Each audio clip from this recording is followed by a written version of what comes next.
मेरी नाम गंगा मंडल है। मैं कलकत्ता की रहने वाली हूँ, बट 22 साल से मैं जयपुर में रह रही हूँ और मैं एक कैब ड्राइवर भी हूँ। जीवन में बहुत सारा संघर्ष मैंने की हूँ, क्योंकि 2 बेटी और मैं सिंगल मदर, और इसी वजह से मुझे कोई जॉब नहीं मिला था। फर्स्ट जॉब मैं झाड़ू पोछा से स्टार्ट की थी। झाड़ू पोछा के बाद मैं हैंडवर्क का काम किया, जो आरी तरी का होता है, उसका भी फुल कारीगर हूँ मैं।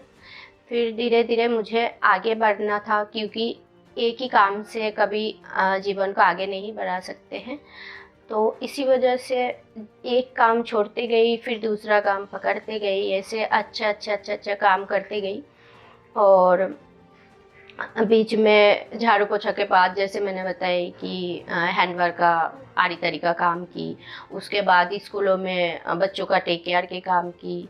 फिर मेरी दोनों बेटी को अनाथ आश्रम में रखी और मैं गार्ड का काम की यही हॉस्पिटल में। अ, क्योंकि उस टाइम मुझे बच्चों के साथ भी रहना था, सामने ही रूम लेके मैं गार्ड का काम चालू की।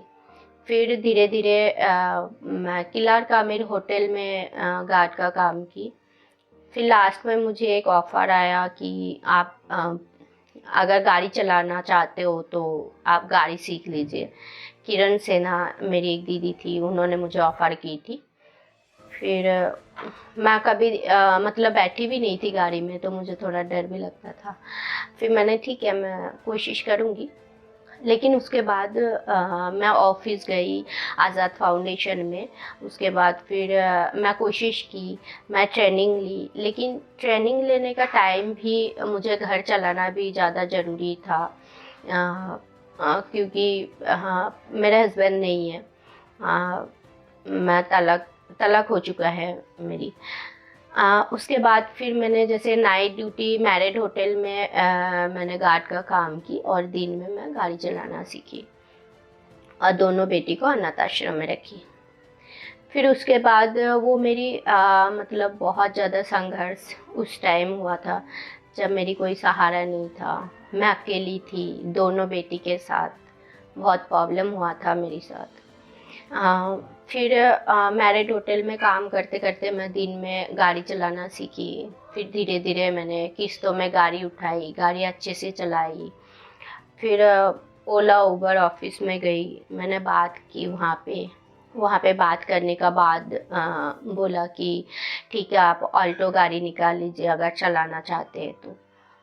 फिर वहाँ पे मैंने ऑल्टो गाड़ी ली और ओला उबर में अटैच की। आज मैं एक कैब ड्राइवर हूँ।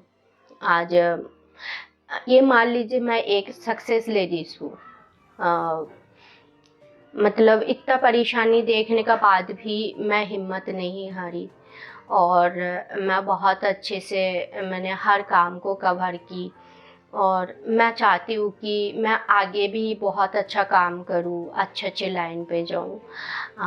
अभी मैं जैसे एसएफडी ग्रुप के साथ जुड़ी हुई हूँ, अभियान ग्रुप के साथ जुड़ी हुई हूँ। मैं सोशल वर्किंग का काम करती हूँ, साथ में ड्राइविंग का भी करती हूँ। तो मैं कभी एक काम से जुड़ी हुई नहीं हूँ, क्योंकि घर चलाना इस टाइम बहुत मुश्किल है। और बहुत मैं अनाथ आश्रम में मैं खुद रही हूँ। रूबा नाम से अनाथ आश्रम है, शक्ति स्तंभ रूबा। तो वहाँ से भी मुझे काफ़ी हिम्मत मिला है। वो मैम लोगों ने मुझे काफ़ी हिम्मत दिया है। मैम लोग बोलती थी, गंगा बोलना सीखो, नहीं तो दुनिया खा जाएगा। तो आज मैं अगर खुद रहती हूँ या खुद बच्चों के केयर करती हूँ, तो वो सारे चीज़ मेरी अनाथ आश्रम से ही सीखी हूँ कि अकेली कैसे जीना है, अकेले कैसे संघर्ष करना है, अकेले कैसे चलना है। ये सारे चीज़ मुझे शक्ति स्तंभ के आश्रम से ही मिली है। और उसके बाद फिर मैंने काफ़ी मतलब इतना काम कर चुकी हूँ मैं कि शायद कोई की होगी। एक साथ मैंने 2-2 3-3 काम की हूँ।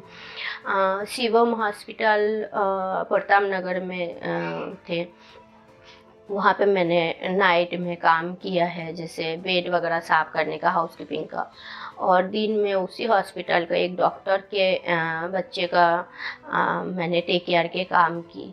तो सोना भी सिर्फ बस में प्रताप नगर से लेके टोंक फाटक तक बस में ही सो जाती थी मैं कभी। तो ऐसे संघर्ष की हूँ। तो मैं चाहती हूँ कि जैसे मेरी मेरी जैसे बहुत सारी लेडीज़ हैं, बहुत संघर्ष भी करते हैं, लेकिन कई लोग गलत रास्ते में भी भटक जाते हैं। तो मैं चाहती हूँ कि गलत रास्ते में ना जाए, चाहे झाड़ू पोछा का भी काम करना पड़े वो ठीक है, और मैं संघर्ष करे और खुद के लाइफ के लिए सोचे कि हमें कैसे आगे बढ़ना है, बच्चों को कैसे आगे बढ़ाना है।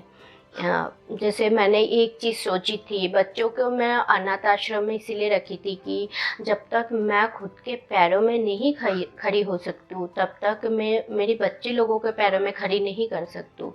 सबसे पहले तो खुद के पैरों में खड़ी हो जाइए, उसके बाद फिर बच्चे के लिए तो सोचना ही है, फिर उसके बाद ही कर पाएंगे। तो संघर्ष करते रहिएगा, एक न एक दिन तो फल मिलते ही मिलते हैं। जैसे मेरी अभी 2 गाड़ी है, मैंने इतना संघर्ष करके मैंने लोन उठा के मैंने एक गाड़ी ली थी। फिर मैंने दिन रात काम किया। मैं 24 घंटे ऑनलाइन रहती थी ओला उबर में। उसके बाद फिर मैंने दूसरा गाड़ी ली, जिसमें जेन पैक में मेरी गाड़ी लगे हुए हैं। फिर आगे का भी सोच है कि हो सके मुझे इससे भी अच्छा कुछ काम मिले तो वो भी मैं ज़रूर करूँगी। तो ये तो लाइफ है, बहुत संघर्ष आते जाते रहता है। जीवन में कब क्या हो जाता है कोई पता नहीं है। जैसे आज मेरे पास कुछ भी नहीं था, मैंने संघर्ष की, मैंने सारे चीज़, खुद का मकान भी लिया है, गाड़ी भी लिया है। क्या पता किस्मत फिर कल ऐसे डगमग जाए कि फिर वापस मैं वैसे ही हालत में आ जाऊँ। लेकिन उस हालत में आने से पहले हमें तैयार रहना पड़ेगा कि वो चीज़ ना आए, और आ भी जाते हैं तो हम अच्छे से उसको कवर कर सकें। डरना नहीं है, जितना डरोगे उतना डर आएगा।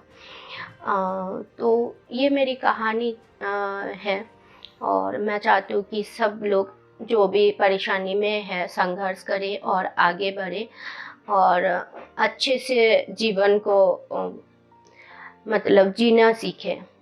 Thank you.